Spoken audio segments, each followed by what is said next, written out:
Hello, my name is Warren. I have an opinion, a camera, and access to YouTube. I'm reviewing one movie a week for this year. Normally in discount second run theater just to kind of see if a movie is worth seeing at all in general. But this time I did something a little different.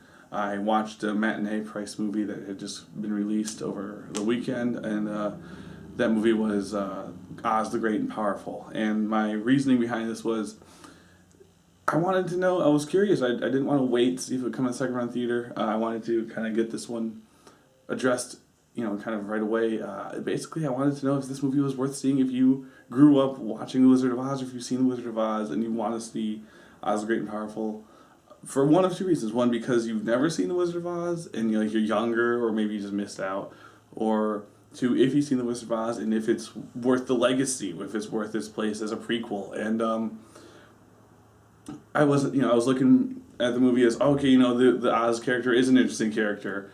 The whole Wizard of Oz movie, he's led to believe to be this great and powerful, almost godlike character. And at the end of a ancient movie that's been around for years, finally he's not. He's smoke and mirrors. And this movie tells that story about a circus magician who becomes a great and powerful wizard, or makes everyone think he is, which is what you find out at the end of Wizard of Oz. So sorry if I spoiled the Wizard of Oz for you, but it's a much better movie, and that's my problem with Oz the Great and Powerful. There was a couple of good things about the movie. One was the character of the wizard I thought was interesting enough as, a magician, but he was very one-dimensional the whole time. He was always into it for the ladies. Everything was about the ladies, and they're all attractive ladies. All the witches in Oz are, attractive, and it's just he's always trying to get with them, and it's like, well, I wish he had a little more.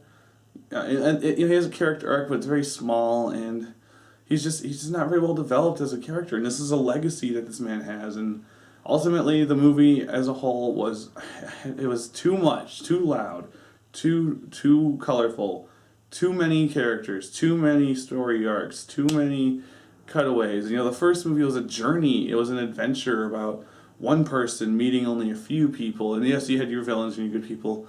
And I wanted to watch Oz the Great and Powerful as its own entity, as its own movie, like I'm supposed to, but it kept trying to draw references from and compare to, its sequel, its original premise, its original story, and it just doesn't it doesn't work for me. It's all CG, it's all computer animated and green screen, and the original was people in costume, and I know, CG allows you to convey what the imagination of those who were making the original to do, but you lose something there. You lose a bit of personality, you lose a bit of character, and, I went with my mother, who enjoyed it.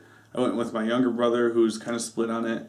I went with my lady, who has never seen the original, and, she was bored, and I was bored too. That's the problem, being someone who's seen the original, who can appreciate the original as a magical motion picture, way ahead of his time, setting the bar so high and continuing to be a timeless classic.